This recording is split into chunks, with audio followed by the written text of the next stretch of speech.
All right, good to see everybody again. We are going to deal in this lecture with the presidency of William Howard Taft. And of course, what that means is we're still at that point where we have 1 foot in chapter 23 and 1 foot in chapter 24. 23 dealing with the domestic side of Taft's presidency, and chapter 24 dealing with the foreign policy side of Taft's presidency. So, if you're reading along in the book, and I hope you are, this is where you need to be, looking at both of these chapters at the same time. So we, last time out, had examined the presidency of Theodore Roosevelt, and we had noted that he had been an extremely popular sitting president, and although he could have run for a third term. Remember, there was no 22nd Amendment at the time that limited the presidency to 2 terms. And even if there had been, remember, the first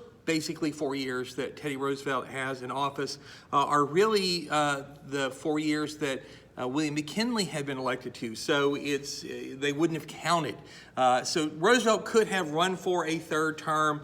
He unquestionably would have won a third term, but he decided to stick with the precedent that had been established back in the day by George Washington, and that was to limit yourself to 2 terms. So Teddy Roosevelt is going to step aside. At the end of his presidential run, he'd become a much more zealous reformer, attacking what he called, quote, the malefactors of great wealth, and criticizing the conservative nature of the federal courts that tended to push back on new federal powers that would regulate the monopolies and the trust and that sort of thing.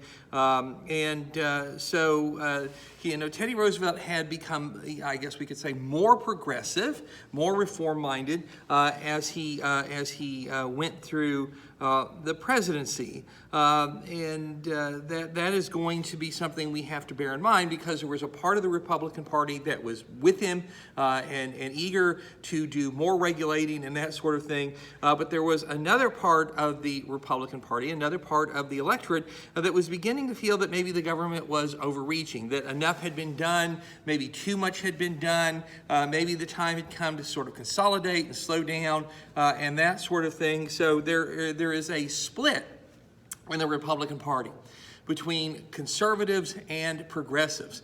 Under Teddy Roosevelt, the progressives had been dominant, but the split had not been apparent to the public, because Teddy Roosevelt's personality, his charisma, his effectiveness had held the 2 halves of the party together. It's a real question as to what's going to happen when the larger-than-life character of Teddy Roosevelt is not there to do that job. But one way or the other, Teddy Roosevelt is going to exit the scene, and that means that in the election of 1908, the American people are going to have to choose someone new. What they probably really wanted was 4 more years of Teddy Roosevelt, but since Roosevelt was stepping to the side, they were going to have to elect somebody, and that meant that Roosevelt was going to get to do the thing that very popular outgoing presidents basically get to do, and that is to all but pick their successor, to give the nod to the person that they thought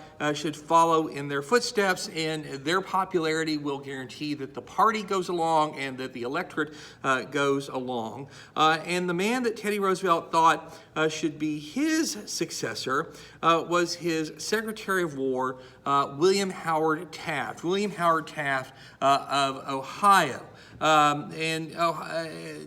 Taft kind of was known as more of a conservative character than Teddy Roosevelt, and he picked a conservative running mate, James Sherman, who was a well-known conservative Republican. When they had the convention, the Republicans had the convention, the conservatives showed their ire or their power by winning most of the battles over the party's platform. So progressive progressives, Republicans are a little bit nervous here that the people who are going to replace Teddy Roosevelt are not as progressive as Teddy Roosevelt was. So there is this growing split in the party. There's unease in the progressive ranks of the Republican Party. But of course, none of this makes any difference in the November election. Taft won easily by nearly as large a margin as Roosevelt had in 1904. Taft garnered 321 electoral votes to his Democratic opponent, William Jennings Bryan, who was running for the third time and the last time to try and win the presidency. William Jennings Bryan was a well-known pacifist and progressive. And the Democrats basically had thrown him out there as a sacrificial lamb, knowing that there was no way that they were going to win, and they didn't. Bryan got 162 electoral votes to Taft's 321.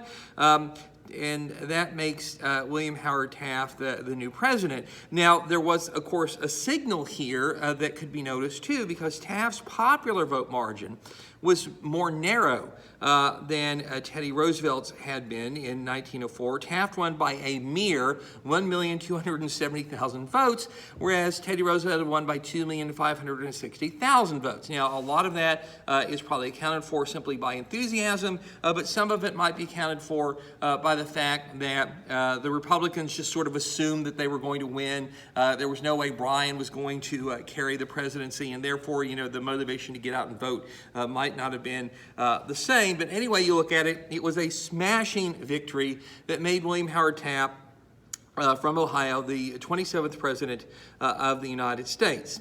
Now, many different kinds of men, and to this point it's been men only, have been president of the United States. They've come into office under a wide set of circumstances, from Washington being the only possible choice in 1789 to the election of war heroes like Andrew Jackson and Ulysses S. Grant. You've had compromise candidates. You've had plurality victors who, didn't get a majority of the vote but got more votes than anybody else and won handily in the Electoral College. But if you think back on the list of presidents, the ones that come most readily to mind, especially the ones that come most readily to mind after the initial wave of founding fathers, are men who can be said to have enjoyed the job, thrived in the pressure and the drama of it, thrived in political combat, thrived in the public duties of the presidency.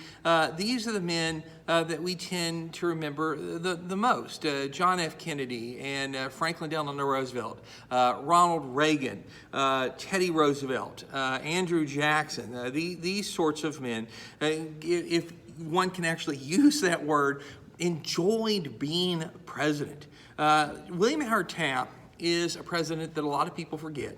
And there's a reason for that, because he really didn't want to be president of the United States. It wasn't that he was unqualified for the job. In fact, he was very qualified for it. In fact, he was more qualified for it than some of the men who had held it before him. Taft was a graduate of Yale Law School. He had been an Ohio State judge, a Solicitor General of the United States, which means he's the lawyer who argues court cases on behalf of the federal government in front of the Supreme Court, so a very important, prestigious post.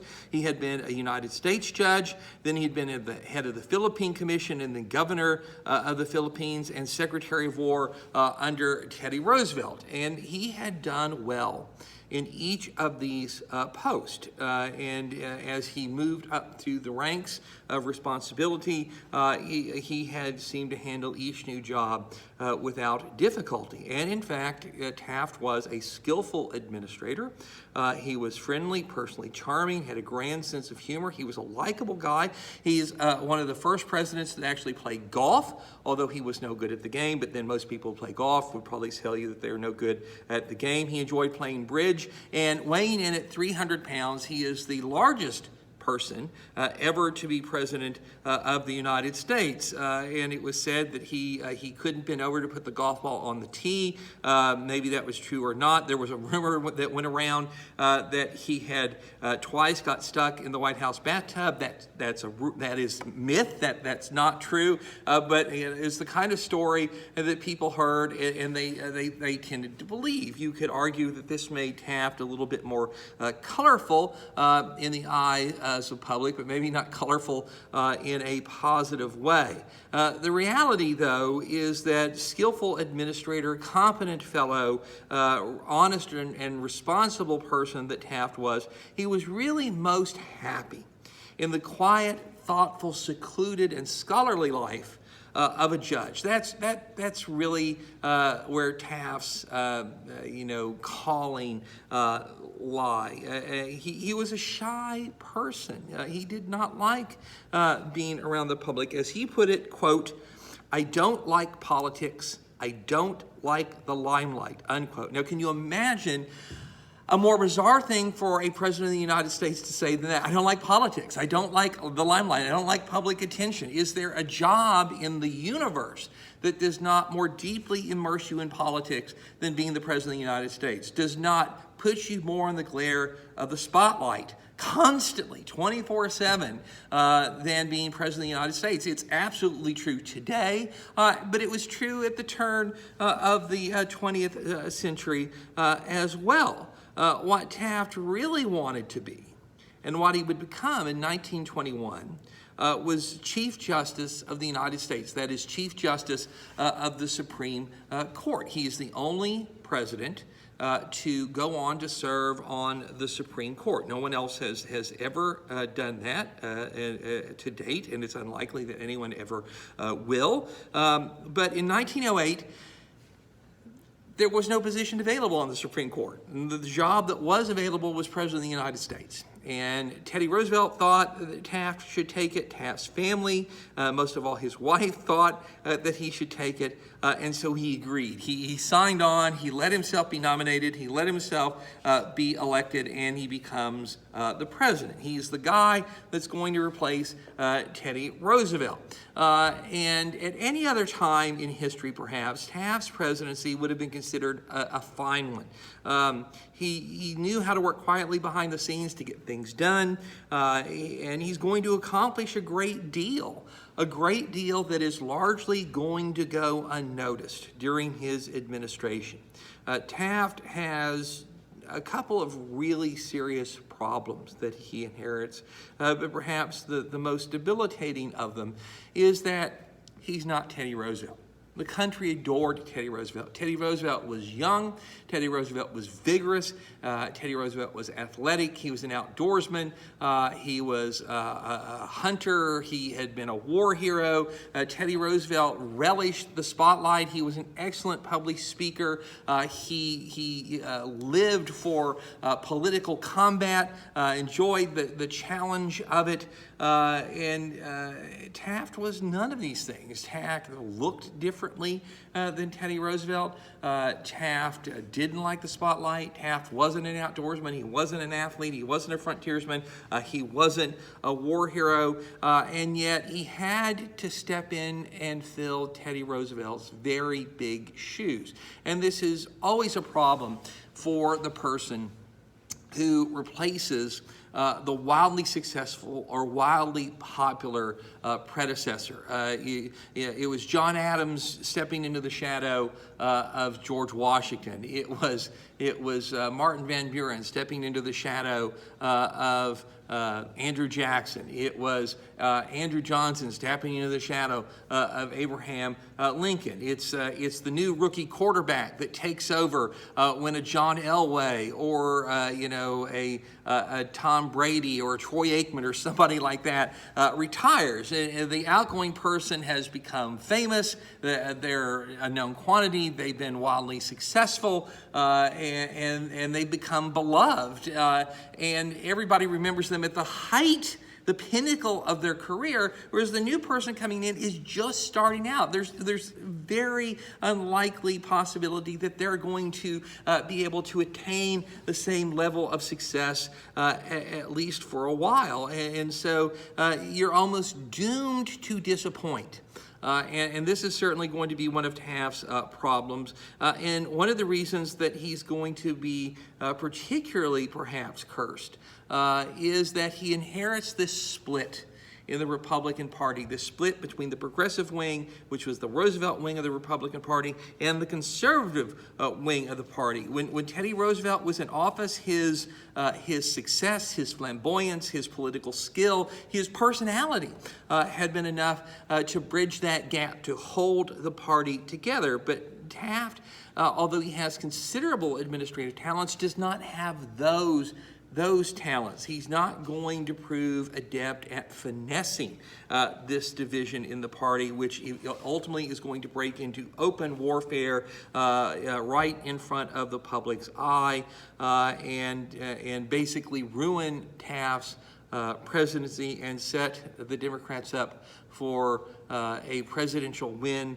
in 1912. Nobody, of course, knows that's going to happen when Taft takes the oath of office in March of 1909. He comes in.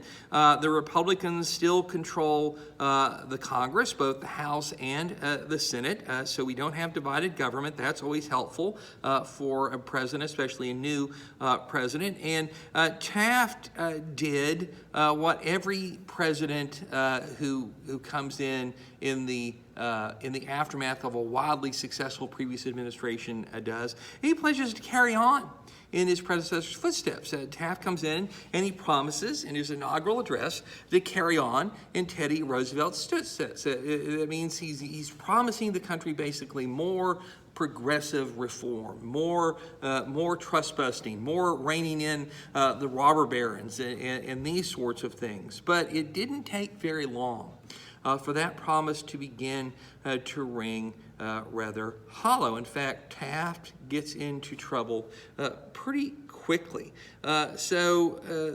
Taft really leans in some ways more conservative than progressive. And this is not surprising. He had been a judge, and judges were used to looking at the law and interpreting the law in the narrowest way possible. They like precedent. They like sticking with things that are known, already been decided, and these sorts of things, whereas progressive politicians in this era are really more about crafting new laws, breaking traditions, establishing new precedents, and this sort of thing. Taft comes in, and the progressive wing of the Republican Party in the House of Representatives looks upon him, at least initially, as an ally. After all, he said, I'm going to keep giving you what Teddy Roosevelt gave you, and Teddy Roosevelt was giving you liberal progressive reform. And so the progressive wing of the Republican Party see Taft as a guy who's on their side. But they know that they have kind of a serious problem in the House, and that is that the Speaker of the House, who's number 3 in line for the presidency, he's after the vice president, the Speaker of the House was a guy named Joseph Cannon. Joseph Cannon of Illinois. He was a crusty fellow, a arch conservative. A consummate politician, and he managed to get himself elected as Speaker of the House of Representatives. And because the speakership is so powerful, it determines who sits on what committees, it determines the schedule of the House, so what's going to be brought up to be debated on, when votes are going to happen, it determines what legislation goes to what committee. There's a lot of power and prestige that goes with the job. You can make or break political careers. So it is extremely powerful position. And if you wanted to get liberal progressive reform through the Congress, has to pass the House and it has to pass the Senate, right? It's got to get through both bodies. And you've got an arch conservative in control of the House agenda. Well, you've got a roadblock.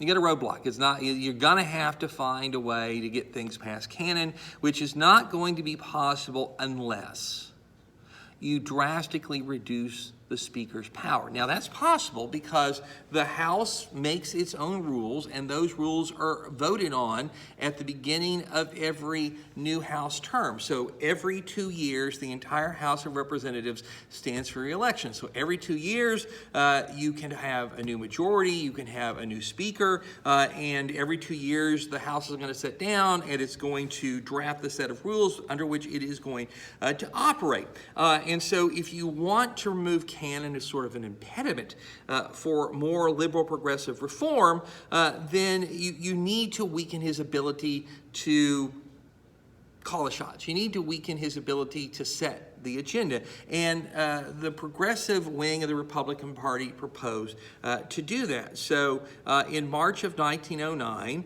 30 progressive Republicans, with the backing of Taft, began an effort to try and alter the House rules to weaken Cannon's power. And these progressive Republicans believed that with the support of the brand new president, they would be able to get this done.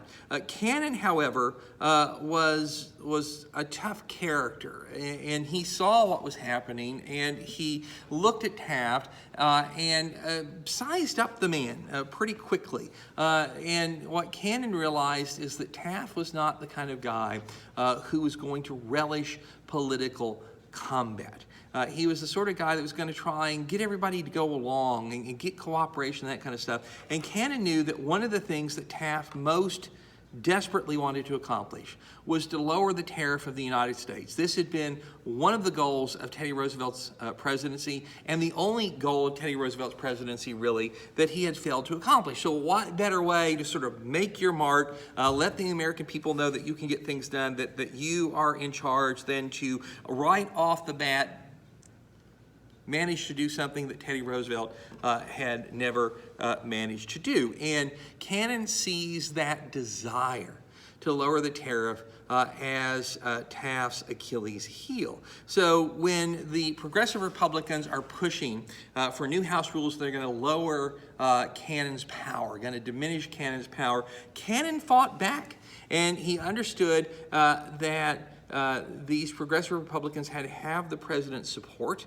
or a lot of conservative Republicans were not going to go along with this. And so Cannon basically lets Taft know, if you continue to support these efforts to weaken my powers, I will ensure that no tariff legislation gets through the House of Representatives for the next 2 years.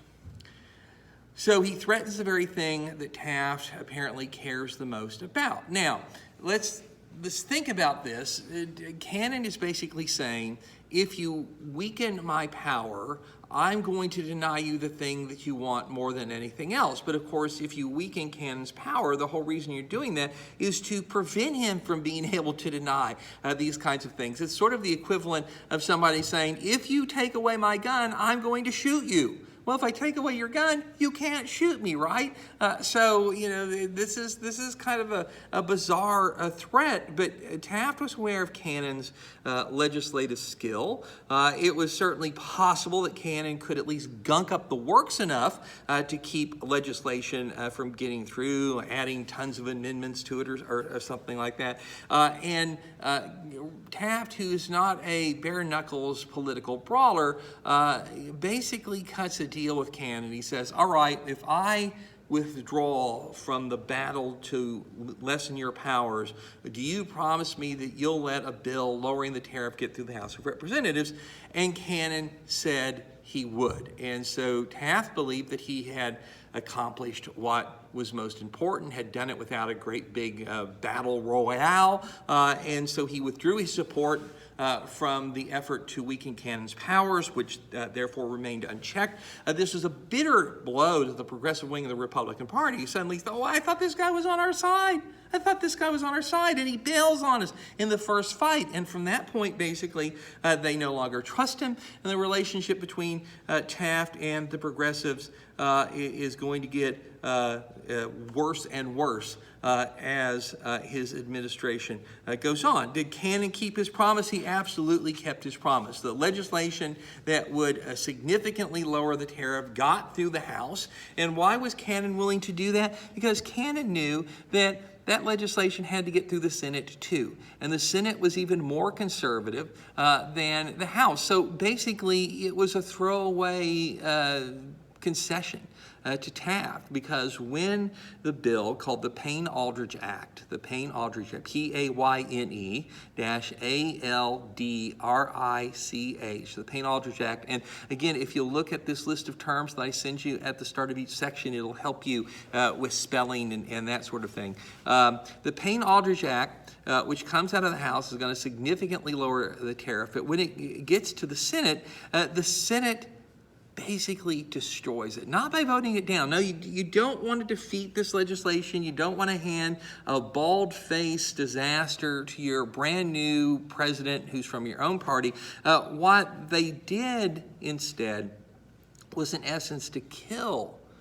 the Payne-Aldrich Act tariff with kindness. Kindness in the form of amendments.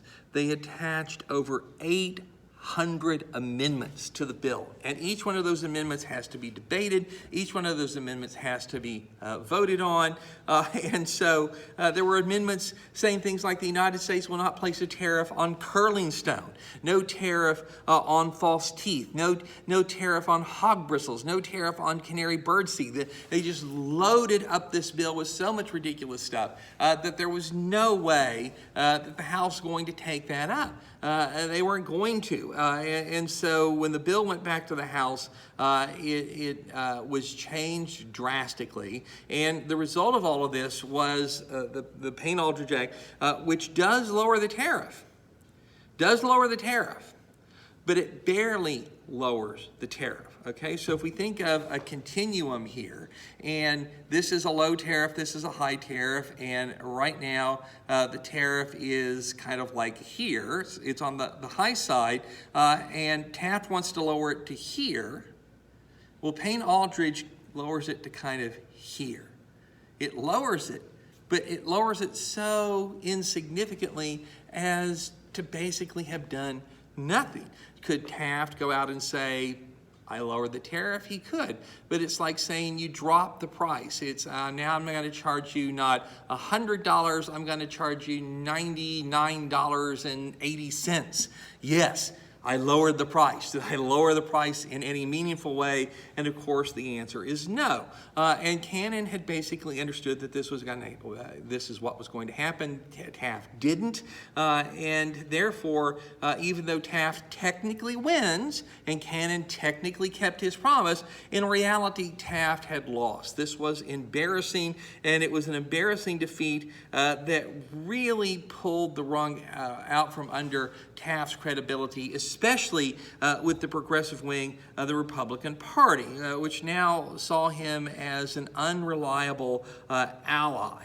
And this means that you're going to have more political combat in the future. And in fact, we're going to see that this split between Taft and the progressives is going to come back to bite the new president pretty badly. And the Payne-Aldrich is sort of the beginning of a succession of calamities or near calamities for William Howard Taft. And perhaps nothing better illustrates Taft's ill luck, illustrates his presidency, than something called the Ballinger-Pinchot affair. The Ballinger-Pinchot, B-A-L-L-I-N-G-R-Pinchot, P-I-N-C-H-O-T, the Ballinger-Pinchot affair. First, a little bit of definition. Richard Ballinger was Taft's Secretary of the Interior. So that is a department-level post. You have to be confirmed by the United States Senate. You're in the President's cabinet. Gifford Pinchot is the chief of the Forestry Service, and Teddy Roosevelt had put him there and sustained him there. But Pinchot was more than just the chief of the Forestry Service. He was the nation's leading conservationist. Today we would say environmentalist. So he was a famous guy. What he stood for was well known, all right? But in the hierarchy of the administration, the Forestry Service is underneath the Department of the Interior. So what that means is basically Pinchot works for Ballinger and Ballinger works for Taft, okay? So it's Taft, Ballinger, Pinchot, all right. So those are the personalities involved in this, what's going to be, in essence, a scandal. A political scandal, not a personal scandal, but a scandal, this Ballinger-Pinchot affair. So what happens is that in 1909, the Secretary of the Interior, Ballinger, puts up for sale 1 million acres of public land. So he said, we got 1 million acres out in the west, and the government's going to sell it. We're going to sell it to a logging company, all right? The problem with doing that was this land had been previously declared ineligible for sale by Pinchot. So Ballinger, Secretary of the Interior, says, we're going to sell this land. Pinchot had earlier said, no, this is land we're never going to sell. And so you have a situation, it happens with frequency in the government, where the left hand and the right hand are pursuing different policies. And so Pinchot protested to Ballinger, who was his boss, and said, this is something we shouldn't do. And Ballinger said, well, I've made up my mind, we're going to do it. And so at that point, Pinchot takes his grievance to the president. He goes over Ballinger's head, which is, that's extreme, but it's ethical, okay? I'm going to take my case directly to the president. And so Pinchot goes to the president, but doesn't just argue, look, this undercuts what I previously said, that we weren't going to sell this land, this is bad policy, this land shouldn't be sold. He doesn't stop there, okay? He doesn't stop with this is just a policy dispute. Pinchot goes on to tell the president that one of the reasons that Ballinger is so adamant about selling this land is that he's corrupt, and he's going to get an enormous illegal kickback from the company that's going to purchase this territory. And how does Pinchot know that? Because he charges that when Ballinger had previously sold some coal lands in Alaska, the same thing had happened. So here is the chief of the Forestry Service accusing the Secretary of the Interior, cabinet-level officer, of corruption. Now, that's a very serious charge. And it was made by a very famous and very credible man. Taft, to his credit, took it seriously. He suspended the sale of that 1 million acres. He ordered an investigation, which is exactly what he should have done. And when the investigation was completed, the results came back, and there was no proof. There was no evidence that anybody could find that Ballinger was corrupt, that he had gotten kickbacks on the coal fields in Alaska, that he was going to get kickbacks on this forest land. So Pinchot had made a charge of corruption.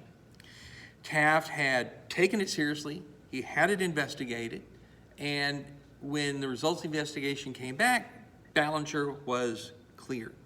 And so we return to the point to where the question of selling this land is a policy dispute. Should we or shouldn't we? Ballinger says, I think we should. Pinchot says, I think we shouldn't. And Taft decides to support Ballinger. After all, he's the ranking guy. He's a cabinet officer. And so Taft says, all right, I heard you out. We investigated. There's no corruption. Policy question. I've got to make a decision. I'm going with Ballinger's recommendation. We're going to sell this land. And of course, Pinchot wasn't happy about it. He thought it was a very bad decision. But, you know, that's the way it works in government. When you're not the person in charge, you offer your opinions, you give your advice, the boss makes up his mind, and you're supposed to live with that decision. Remember, if you're a political appointee, you serve at the pleasure of the president. You're on the president's team. You're there to do what the president wants you to do. He's the guy that got elected. You're not. You're just a guy that he hired, basically, that he appointed. And he did that to get you to help him carry out his agenda. He didn't do that so you could come in and carry out your own agenda. And so Pinchot has made his argument. Pinchot has lost. Pinchot thinks that the decision that was made was wrong. But now Pinchot basically has only two ethical choices. Pinchot can salute, say, yes, sir, Mr. President, you have decided. You know that I disagree with that, but I work for you, and we will make your policy work. Or if you cannot in good conscience do that, then you resign. You say, I can't try and make this work. I think this is so egregious, this is so wrong, that I am leaving the administration, I'm going to resign. And once you're on the outside, you can, if you want, and all, this is not illegal by any means, certainly if you're not dealing with national security issues, you can say whatever you want to the press. Now, it's bad form, it's bad politics, that sort of thing, but if you feel aggrieved enough, then you can do that. But Pinchot doesn't do either one of these things. Pinchot doesn't do any one of these things. So what Pinchot does is he stays in the government, he doesn't resign, but from inside the government, he attacks the president. He attacks the guy that he's working for. He writes letters condemning the decision, reiterating the charges that Ballinger is corrupt, and he sends them to a couple of senators, knowing full well that these senators will read them out loud on the floor of the Senate. They'll become public record, which is exactly what Pinchot wanted to happen, knew would happen. And that is gross insubordination. That is unethical behavior. And no president could allow that kind of insubordination on what is his team. And so what he did was to fire Pinchot. And Pinchot deserved to be fired. He had stepped over a line. He had broken a rule. But here's the thing. If Teddy Roosevelt had done that, the press would have said, well, here's a decisive president. Here's a guy who's not going to brook no nonsense from the men who work for him. Here's a man who knows the policies he wants to pursue and expects his political appointees to take their orders and pursue that agenda. So bully for Teddy. But it's not Teddy who's done this, it's Taft. And the press who loved Teddy and who Teddy got along with and courted, the press does not have that same relationship with Taft, and so they savage him. Conservationists wailed that the nation's chief environmentalist had just been fired. The press talked about Taft, quote, surrendering to the spoilers of the national heritage. Like, he was allowing this land to be clear cut, by monsters who, didn't care about conserving nature or protecting natural sites and these sorts of things. And so this paints Taft as anti-conservation. The Ballinger-Pinchot affair paints Taft as being anti-conservation, as being opposed to one of the great hallmarks of Teddy Roosevelt's presidency. And there's enormous irony in this because Taft, of course, was not anti-conservation. In fact, he's going to preserve far more land in 4 years than Teddy Roosevelt is going to conserve basically in 8 years. But now the snowball is rolling downhill. Regulation of the railroads would prove to be another pitfall for the Taft administration. So one of the things that Taft is pushing in the congressional session of 1910 was a new law which would empower the Interstate Commerce Commission to fix maximum railroad rates. Now that's something progressives love. They loved that idea. We're going to give this federal agency the power to fix maximum railroad rates. But Taft, who, remember, has spent a lot of his life as a judge, who believes in this idea of speedy and impartial justice above all other things, Taft is aware that under Roosevelt there had been a change in the law, that basically had reversed the burden of proof. So before Roosevelt comes into office,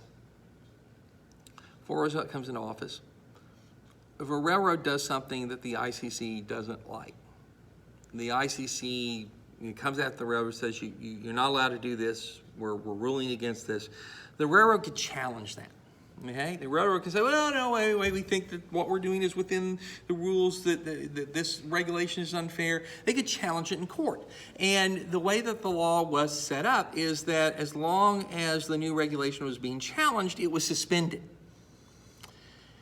And it would take years for these things to work their way through the courts. And so even if you knew you were going to lose, if that regulation was ultimately going to be upheld, there was a reason for you to challenge it, because you challenge everything. Challenge everything. Whether you win or you lose, you're going to get a couple of extra years at least where that rule's not going to be in effect and you can keep doing the business the way that you want. Well, when Roosevelt came in, they got a new law, the Hepburn Act, that reversed that. And now the burden of proof was on the railroad. And so if the government made a regulation and the railroad challenged it, then the regulation remained in place until the railroad could prove it was unfair or unjust or illegal and get it overturned. And of course, at that point, if you're the railroads, you stop challenging everything. You only challenge the things that you're really convinced that you can get overturned. And what that meant was the shoe was on the other foot. Beforehand, the railroads had all of the advantages, and after Roosevelt, the government has all of the advantages. But Taft looks at this and he says, neither one of those things is fair. What we need is speedy justice. And so part of this new law that Taft is pushing is going to create a special commerce court. This is going to be a court that's staffed by judges with specialization in interstate commerce issues, regulatory issues, and the only thing that that court is going to do is hear appeals to Interstate Commerce Commission rulings. And so, however the ruling goes, whether it goes for the railroads, against the railroad, for the government, against the government, we're going to get this into a court of law quickly. We're not going to wait years. We're going to get rapid decisions, and that is impartial, fair, and speedy justice. So who could be opposed to that? Well, progressives could be opposed to that because they didn't necessarily want impartial justice. So if the railroads had a reason to challenge any regulation before the Hepburn Act because they knew that regulation would be suspended and they would get to do things their own way, well, now the regulators have the same advantage, right? They can issue all kinds of regulations, and even ones they know that will eventually be overturned or they suspect will be overturned are going to be put in place for a year or two while the thing works their way through the courts. So basically, the other guy had the handicap. Now I've got the handicap, and I don't want to give it up. And this is what Taft's legislation would do. So there was part of it that progressives liked, giving the ICC the right to fix these maximum rates, but they didn't like this special commerce court. They didn't like this special commerce court.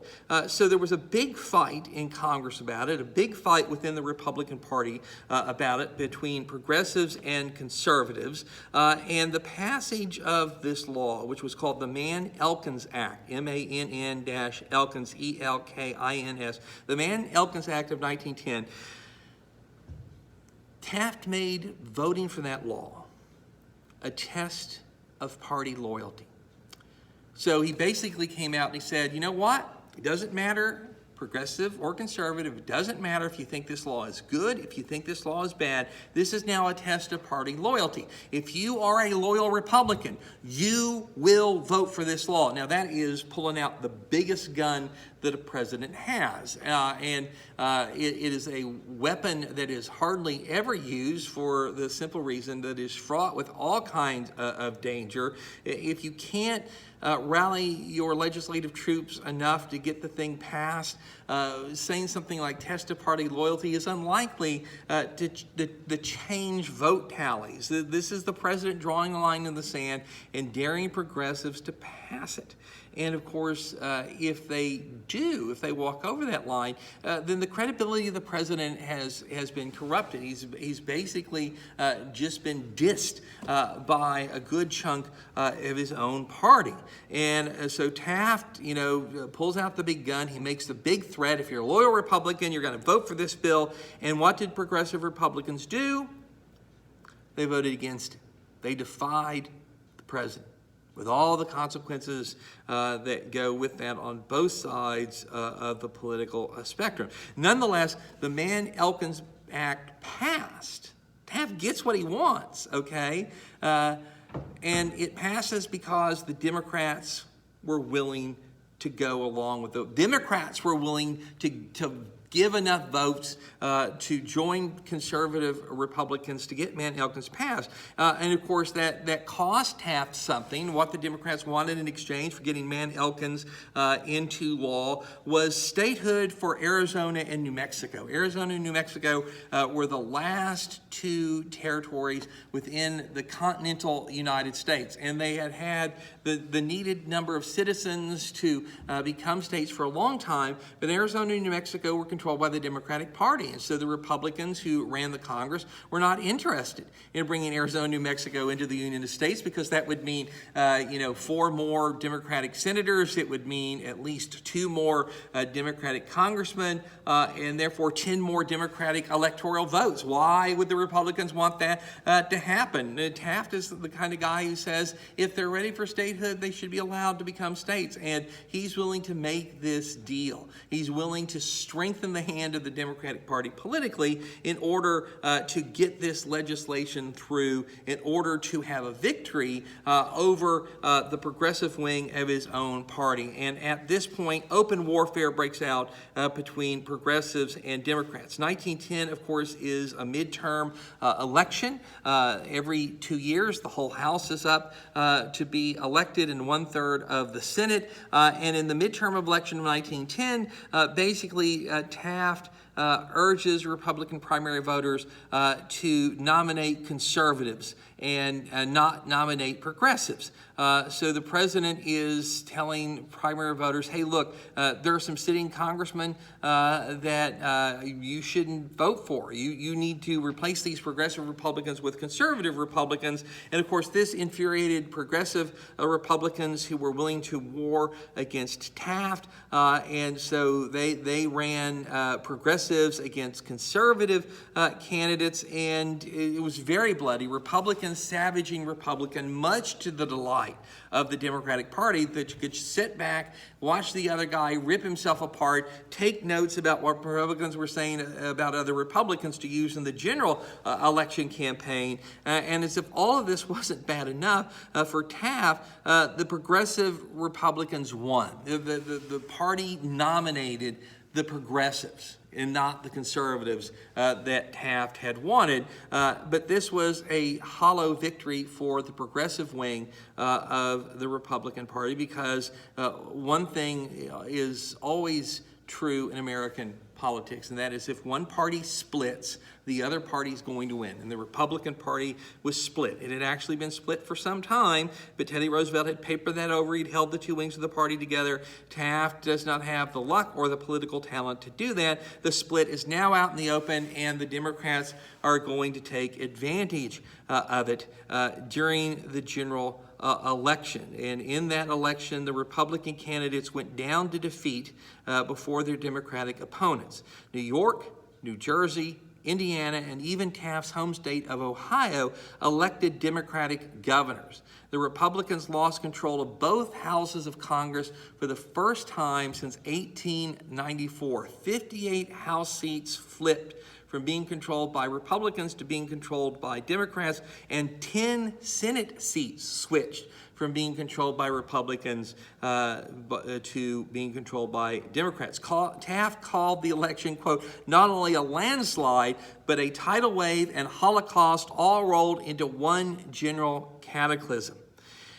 Unquote. There was irony in this, though, because with the Democrats in charge of the Congress, Taft actually gets more stuff done. He works better with the Democratic Congress, which leans conservative, than he did with a Republican Congress. In his second 2 years as president, Taft backs and sees enacted into law regulations over mine and railroad safety, the creation of a Children's Bureau in the federal government, the establishment of employers' liability for all work done on government contracts, the creation of an 8-hour workday for federal government employees. And that 8-hour workday, remember, is one of the consistent demands of labor unions that had been beaten back and beaten back and beaten back. And now you're going to have it for federal employees. This sort of sets a precedent, doesn't it? If this is okay for government workers, why is it not going to be okay for everybody else? During this period, Taft supports the initiation of constitutional amendments to create a federal income tax, the 16th Amendment, which goes out of the Congress to the states in 1909, and then goes out in 1909, be ratified in 1913. It's under Taft that the 17th Amendment that provides for the direct election of U.S. senators leaves the Congress and goes out to be ratified by the states. That happens in 1913 as well. The 17th Amendment provides for the direct election of U.S. senators. Before that, remember, state legislatures had elected the U.S. Senate. That was the way it was originally drafted in the Constitution. The House of Representatives was going to represent the people, and the Senate was going to represent the states. And now you're going to have it to where the people elect senators just like they elect congressmen. And the idea here was that, the robber barons can corrupt a handful of state legislators and therefore get them to vote in the kind of people they would like to see in the U.S. Senate.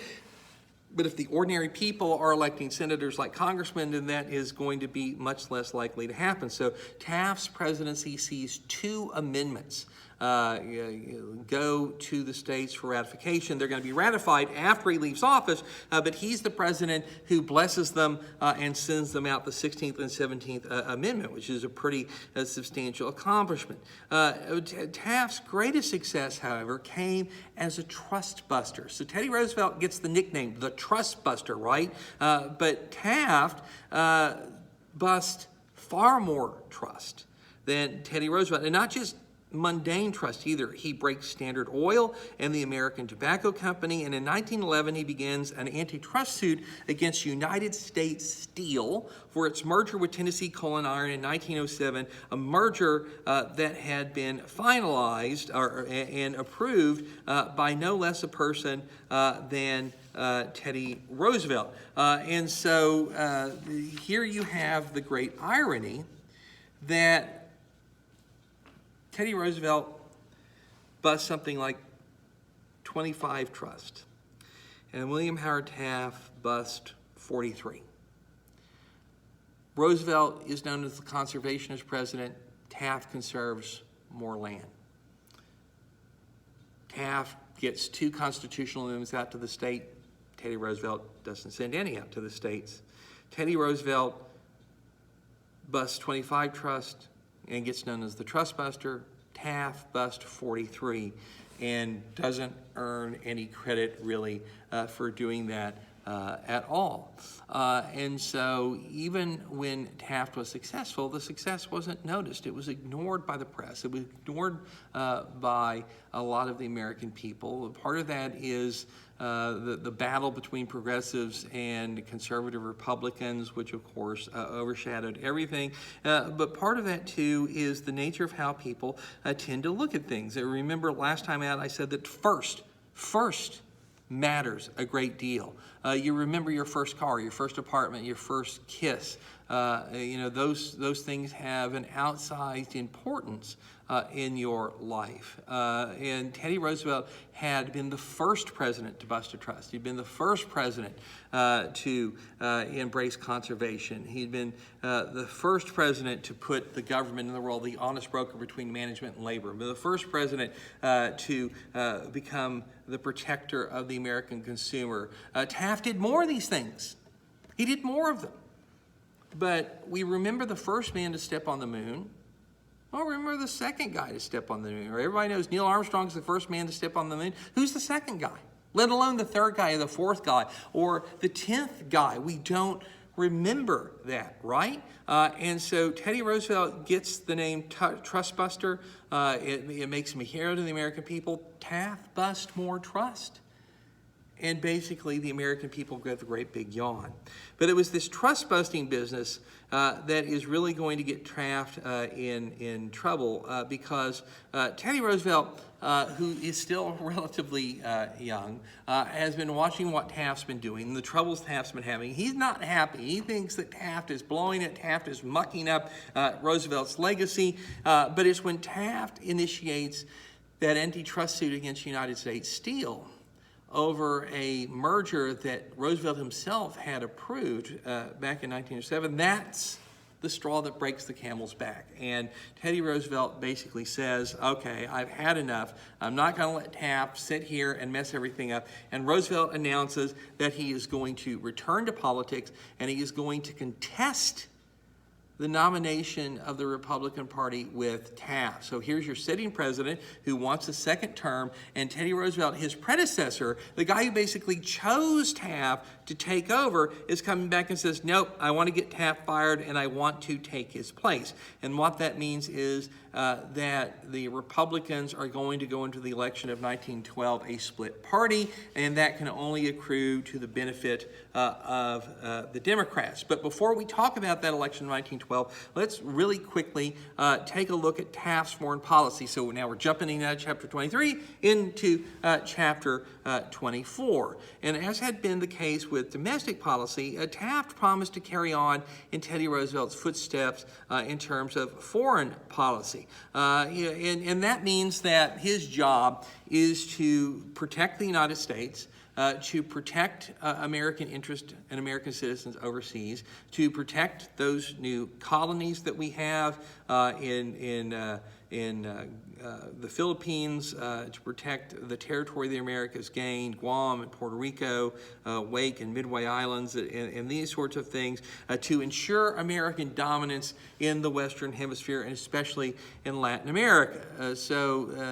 These are that's the job. But Taft intends to go about it in a different way. Teddy Roosevelt had a very militaristic foreign policy. He liked the rattle the saber. He liked to threaten the use of force in places like Panama, for example. And because everybody knew that Teddy Roosevelt was more than willing to use force, the threat always worked.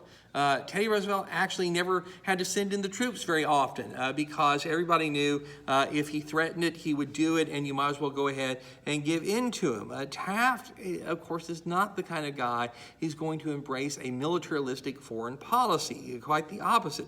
He intends to get the job done to accomplish the same task that Teddy Roosevelt had accomplished with gunboat diplomacy by substituting American financial power for military power. And so his foreign policy is dubbed dollar diplomacy.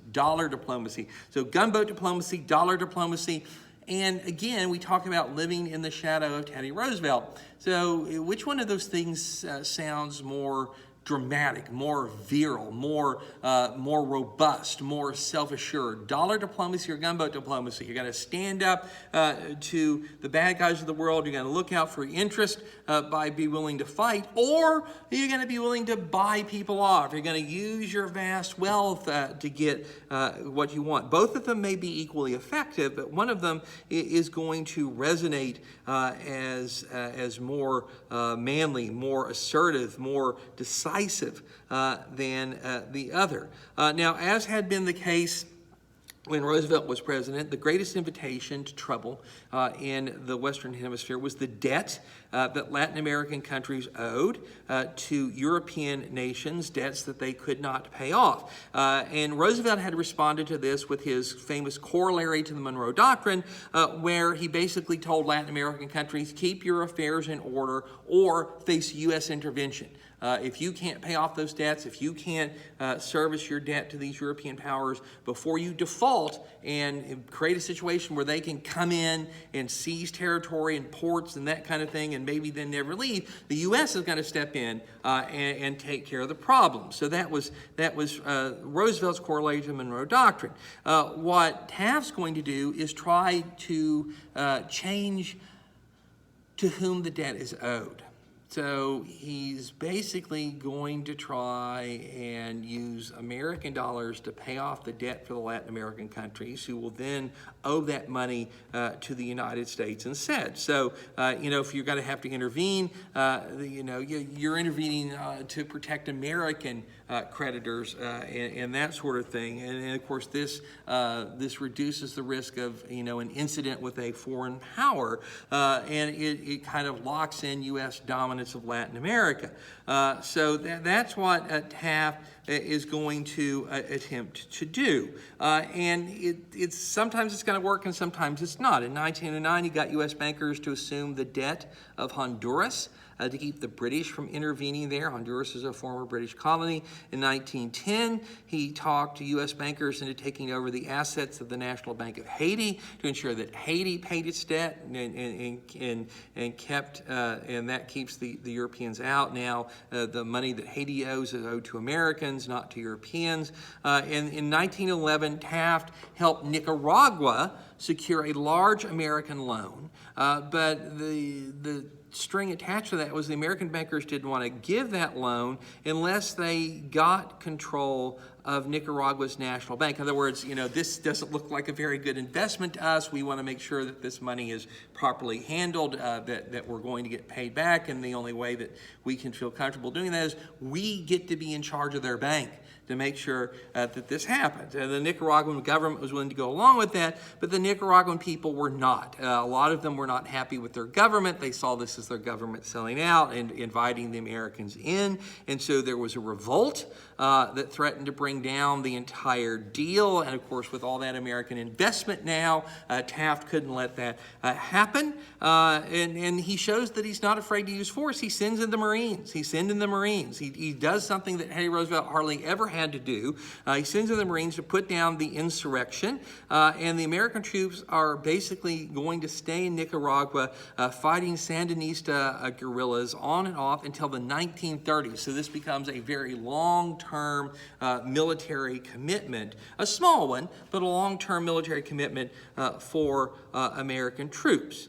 In the Far East, Taft was not quite as successful. So Taft manages to accomplish what he needs to accomplish in Latin America, and sometimes with dollar diplomacy and sometimes with something that smacks more of gunboat diplomacy. But in the Far East, Taft is trying to promote American business interests and resurrect the open door policy in China. That open door policy of William McKinley that pretty much had been only paid lip service since the Boxer Rebellion. And remember that Japan, courtesy of the Russo-Japanese War and the Portsmouth Peace Conference, had become the dominant power in Asia. We had allowed it to take control of the Korean Peninsula, although technically the Korean Peninsula belonged to China, and that was a sphere of influence or colonization, the kind of thing that the open door policy was completely against. So Manchuria, which is on the border between the Soviets, or the Russian Empire at that point, and China, was a much disputed piece of territory between the Russians and the Japanese. And the Japanese had wanted it as a spoil of war from the Russo-Japanese conflict. At the Portsmouth Peace Conference, the territory had basically kind of been declared neutral. And left under the control of the Chinese, although the Japanese, of course, have a great deal of influence there. And what Taft does is he gets involved with this proposal by American businessmen to build a railroad through Manchuria. And the way that this is going to work, oversimplification, is that the American businessmen are going to loan money to the Chinese government at high interest rates, and the Chinese government is going to take that money and hire American businesses to build a railroad that the Chinese government doesn't really want. And not only were the Chinese not interested in this greatly offended the Japanese, because an American railroad through this sensitive territory run by Americans, financed by Americans, very much looked like it was violating the agreement that the Japanese had made with Teddy Roosevelt to maintain the Pacific status quo. We'll leave you alone in Korea, you'll leave us alone in the Philippines. Now the Americans look like they're going to meddle in Manchuria and insert themselves there. The Japanese didn't like it.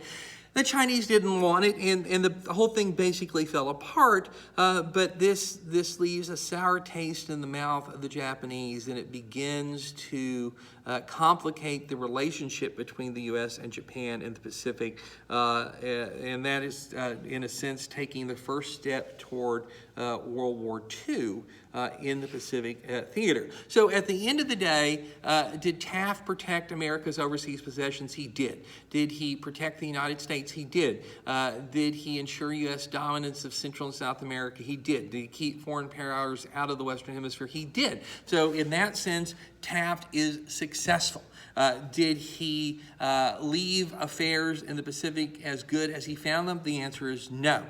Did dollar diplomacy work? Sometimes it did, sometimes it didn't, but it led Taft to have to do something that Teddy Roosevelt seldom ever had to do, and that is to commit American troops to battle and to commit them to battle for a long period of time. And so dollar diplomacy is kind of it's a wash. It's successful, but it's not successful in the same kind of dramatic way that grabbed positive headlines and made the president look strong and decisive as gunboat diplomacy. So we have another example of Taft actually being relatively successful, but not being perceived as successful and not getting the credit for it. In the same way that he can get the credit for busting more trust, in the same way that he can get the credit for conserving more land and these sorts of things.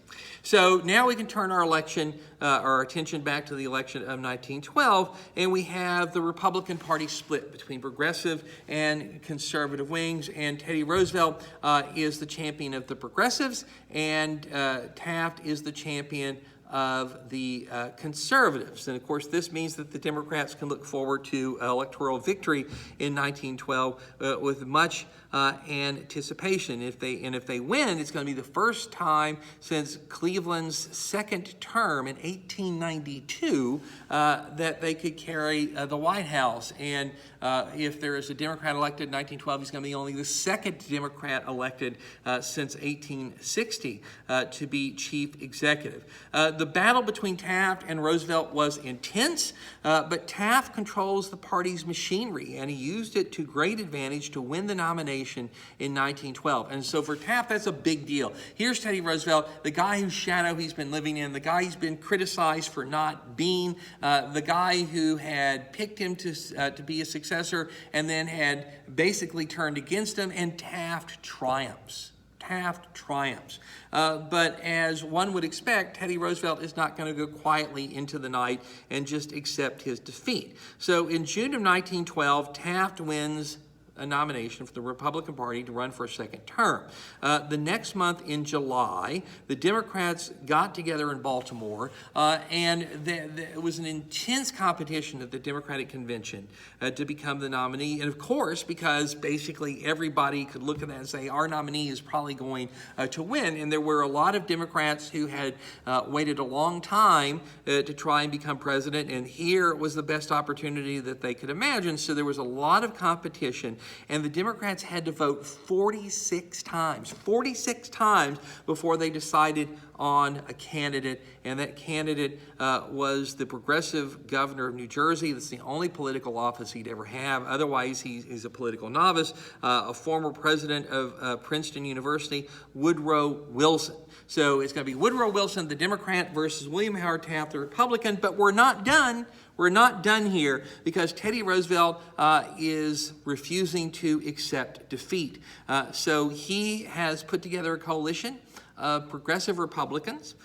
They hold a nomination, or a convention rather, in August of 1912, and they create a third party called the Progressive Party. The Progressive Party. What this really is the progressive wing of the Republican Party, and it's going to nominate as its candidate who else but Theodore Roosevelt. Now, Teddy Roosevelt, of course, is going to bring all of his charisma, his stamina, and his popularity to this. And one of the things that's going to happen, of course, is the Republican Party has its symbol, it's the elephant, and the Democratic Party has its symbol, and it's the donkey. And those had been created by Thomas Nast. But now you've got a third party, and obviously it has to have a symbol. And Teddy Roosevelt decided on the bull moose of the American Northwest, this great, big, huge, powerful, majestic creature. The cartoonists drew pictures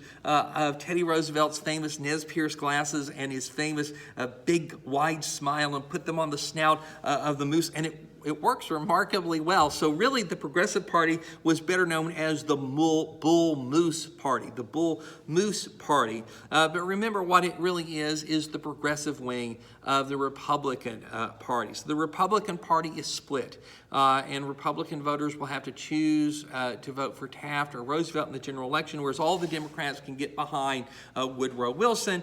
And again, a political axiom that has never failed to work in American politics: if one party splits, the other party is going to win. But of course, you still have a campaign here. And the interesting thing about the campaign is Taft really didn't campaign. He knew what the political rules were. He knew that a split Republican Party meant that Wilson was going to win. And Taft really at that point seemed to lose heart. He didn't campaign. He had beaten Teddy Roosevelt for the nomination of the Republican Party.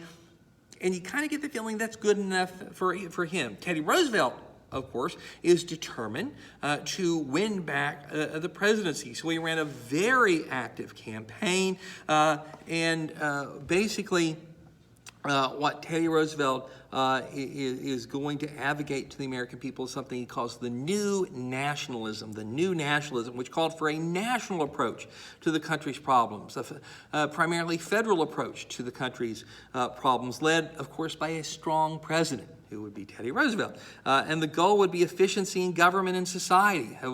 You want to sum up progressivism? There it is, efficiency in government and society. You're going to back social reform to protect workers, women, and children. You're going to accept and defend the good trust, but you're going to attack and dissolve the bad trust. You were going to trust and put your faith in experts to help run the government in a scientific way, and you were going to exalt the executive office. Wilson, the Democrat, countered with what he called the new freedom, and this was sort of a traditional democratic states' rights program, which makes sense. Woodrow Wilson was born in Virginia in 1856, so he's born 5 years before the outbreak of the Civil War. He grows up in the Reconstruction South. He only moved to New England relatively late in life. And so the new freedom would defend states' rights. It would rein in the federal government, which was believed to be becoming too powerful. And the federal government, Wilson says, will only be used to destroy special privilege. The robber barons, the trust, destroy special privilege to restore competition and to create an atmosphere kind to individual enterprise. The new freedom is also going to defend the cause of social reform. It's going to work for efficiency in government and society. It's going to protect workers, women, and children. In other words, there's not a lot of difference between the new freedom and the new nationalism, except for this. The new nationalism of Teddy Roosevelt says we're going to concentrate power in the hands of the federal government to get these things done, and the new freedom of Woodrow Wilson's Democratic Party says we're going to let the states do these things. Let the states do these things. So this is sort of a traditional argument between Republicans and Democrats in the 19th century and the dawn of the 20th. Won't change until you get into the Great Depression in the 1930s, where the Democrats are in favor of decentralized government and local control, and the Republicans are in favor of centralized government and central control. So like I said, it was dramatic stuff, and one of the most dramatic moments in the campaign was an assassination attempt on Teddy Roosevelt. So Teddy Roosevelt's up there, he's giving this great big speech. Somebody shows up and they shoot him with a pistol from the audience, and they hit him. The would-be assassin, of course, is arrested and bundled away. Teddy Roosevelt is wounded. Not mortally, not necessarily severely, but wounded, shot. And what does Teddy Roosevelt do? Teddy Roosevelt, standing up there in front of this audience, bleeding, takes out a handkerchief, stuffs it in the wound, holds his hand there to keep up the pressure, and declares, I have a message to deliver, and I will deliver it as long as there is breath in my body. And he finishes his speech before he goes to the hospital. Quintessential Teddy Roosevelt. How could people not admire that? And the answer is they did, but with the Republican Party split, that admiration was not going to be enough. When the election votes were counted, Wilson got 6.3 million popular votes. Roosevelt got 4.1 million popular votes, and Taft, who really hadn't even campaigned, got 3.5 million popular votes. Now, of course, popular vote isn't what matters. What matters is how many states you carry. Wilson carried 40 out of 48 states for 435 electoral votes, and that means he wins. Roosevelt carried 6 states, Washington, California, South Dakota, Minnesota, Michigan, and Pennsylvania, to get 88 electoral votes, and Taft only got 2 states, Vermont and Utah, for a paltry 8 electoral votes. The Democrats won control of both houses of Congress, or rather they kept control of both houses of Congress because they'd won them in 1910, so they hold on to them, and that means that Woodrow Wilson is going to be the 28th President of the United States, the first Democrat to be elected since Grover Cleveland, only the second Democrat elected to the presidency since the outbreak of the Civil War. And does this mean that the electoral balance of the country is shifted? Is it now a Democratic country, not a Republican country? And of course, the answer is no. So remember that it is a split in the Republican Party that allows Wilson to get elected, and that split not only gave him the popular vote victory, it allowed him to sweep the Electoral College as well. But if you combine Taft and Roosevelt's popular vote total, you get 7.6 million compared to Wilson's 6.3 million. In other words, the margin of Republican versus Democratic votes was about the same, 1.25 million, as it had been when Taft was elected to the presidency in 1908. So it's only the split in the Republican Party between progressive and conservative, the battle between Roosevelt and Taft, that had created the circumstances that allowed Wilson to win and for the Democrats to get power. But they have it. Wilson is going to be president. He's going to come in and run things very differently than either Taft or Roosevelt. He's going to be liberal and progressive, but increasingly his administration is going to be consumed by foreign affairs, interventions in Mexico, and ultimately America's entry into the First World War. But that is our story for next time out. And so now on to your questions. In the last lecture, I lost count, and I actually gave you 6 questions at the end of the last lecture. I gave you 2 number 8s, so just accept that. Do 8, 9, 10, and 11 from that. And so this time I'm going to give you 4 questions, only 4 questions for this lecture, okay? Only 4 questions. So question number 1, or this would be number 12 in the second test list. What was the name given to Taft's foreign policy? So Teddy Roosevelt practiced gunboat diplomacy. What kind of diplomacy is William Howard Taft going to practice? And question number 2, or 13 if you prefer. This scandal painted Taft as being anti-conservation. This scandal painted Taft as being anti-conservation, okay?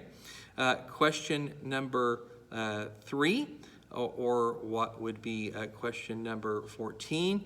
What was the nickname given to Teddy Roosevelt's third-party bid in 1912? So the official name of his party is the Progressive Party, but what was it better known as? What was it better known as? And then finally, question number 4, which will be question 15, true or false? True or false? Taft busted more trust than Teddy Roosevelt. True or false? Taft busted more trust than Teddy Roosevelt. So what was the name given to Taft's foreign policy? What scandal painted Taft as being anti-conservation? What was the nickname of Teddy Roosevelt's third party? Not its official name, Progressive Party, but what's its nickname? And finally, true or false, Taft busted more trust than Teddy Roosevelt. So add those to your accumulated list of questions and answers for the second test. And that means really that we're done with chapter 23 here. I'm not going to do much with Wilson's domestic policy as we're beginning to get the idea of what liberal progressive reform is going to be like. We're going to concentrate on foreign policy for Wilson, and that's going to keep us quite busy until we get to the next test. I'm also going to send you some links for some videos that talk about things going on under Wilson, America's involvement in the First World War, interventions in Mexico, and that kind of stuff. So it'll give you something to watch that is just not my talking head, as exciting as that must be to all of you. So watch for that stuff to come out very, very soon, and I will look forward to being with you in our next video get-together.